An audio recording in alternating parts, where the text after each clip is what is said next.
Hello, my name is Jason Gorski. I'm the Director of Winemaking and Viticulture here at the Little Cellars in Woodinville, Washington. Today I'm going to talk a little bit about this gem of a wine right here, 2019 Grand Ciel Cabernet. Perhaps the culmination of 2 decades of hard work here at DeLille, recently awarded 99-point score from Robert Parker. I personally, at 1 point away, it makes me happy. We've come so far, but we've got this a little bit further to go, and I think that we might be tempted to make the same wine vintage over vintage, but 99 means not quite there. There's still some work to be done, and we can let the vintage speak for itself every vintage. We don't have to try to force the vineyard to be something that it's not. So we can just allow the conditions to come to us. So Grand Ciel Vineyard is our own estate vineyard on Red Mountain. So where we're planted was in the area where the earliest vines on Red Mountain were planted. So we have some well-known neighbors, also with a high level of acclaim. The biggest difference here at Grand Ciel is that when the vines were going in the ground prior to that, the vineyard went into the ground in about 2000. Prior to 2000, there was only really one clone of Cabernet in Washington State. And so now at Grand Ciel, we actually have 4 different clones of Cabernet. Prior to 2000, there would have only been clone 8. We do have some clone 8 at Grand Ciel, but we also have clone 2, 169, and the amazing clone that we have here with this bottling, clone 191. Other differentiations here, there was much wider spacing, was much more common prior to when our vineyard went in the ground. So we are around 2,000 vines per acre, very dense. And we also planted the vineyard slightly off the north-south axis, just because of how far north we are.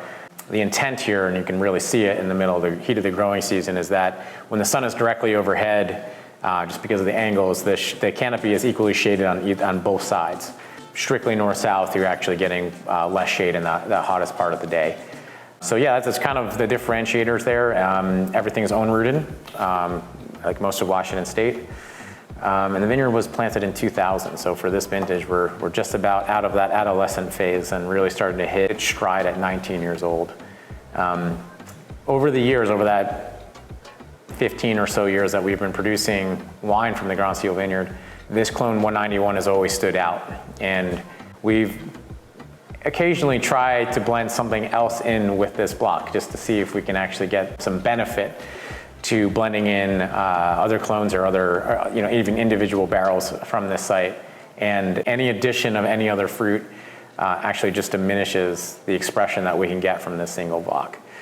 A little bit about just Red Mountain in Washington in general. Red Mountain is definitely the warmest AVA in Washington State. So everything we do for the farming standpoint for this block is really try to slow everything down.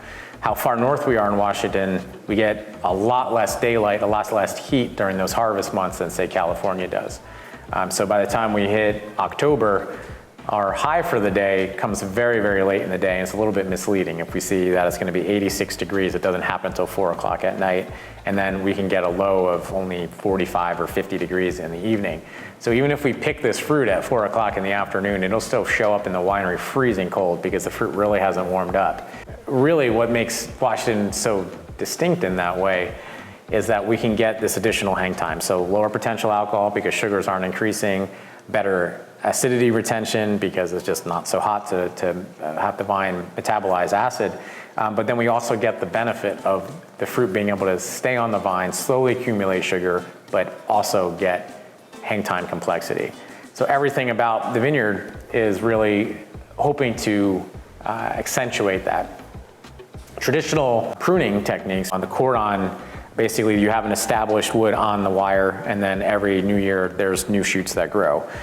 For this block, we actually do cane pruning or guillot training, where we would take all that established wood and prune it off every single vintage, lay down a fresh cane, and everything grows off of that. So what that really does is forces the vine to spend a lot more energy on growth early season and really slows down the fruit development. So we can get even deeper into the season at lower potential alcohol here for this wine, which just helps keep everything fresh, balanced, concentrated, all the things that you really want from a wine. Honestly, from a winemaking perspective, we really want the vineyard to express itself. In a lot of ways, this is the simplest wine for us to make, in that we prioritize when we pick it, what fermenter it goes into, when we press it, and into what barrels. We actually use 100% new oak. And really what we're trying to do with the oak selection is to make sure so that we choose cooperage partners that really respect the fruit, but can also accentuate the flavors. So it's been a long time coming and fine-tuning the cooperage program here, but we work with some of the individual stave selected programs with some of our cooperage partners. So traditionally the highest end barrel would come from very specific forest sites in France. But a lot of the barrels that go into this program are actually, every single stave that's in these barrels is actually analyzed. So we're talking about really tight grain, analyzed to make sure that we don't have anything astringent or that we don't want. And often aged, the stave itself aged for longer than a traditional barrel. So really respectful of fruit and just cloaking the fruit in this lovely oak character and elevating the wine. So over 20 years, we've learned a lot about this vineyard site and how to help the fruit best express itself. And then in the cellar, same thing. We're just constantly learning. About half of this wine is actually native fermented. So we're just using the vineyard species to kind of kick that ferment off, give us even more complexity for the wine. So put it all together. And this is what one point, one little bit away from perfection looks and smells like.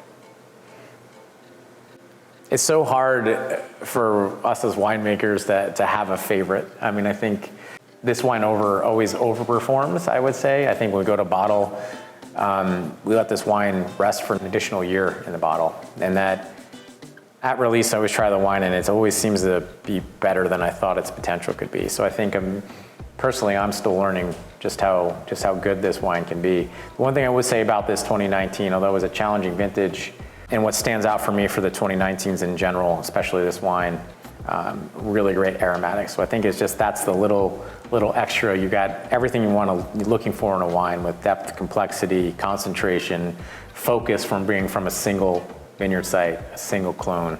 But that little bit of additional intrigue on the nose, just a little bit more extra fruit flavors and extra oak flavors and like a perfumed character that really helps this wine stand out, and I think maybe contributed to those couple extra points.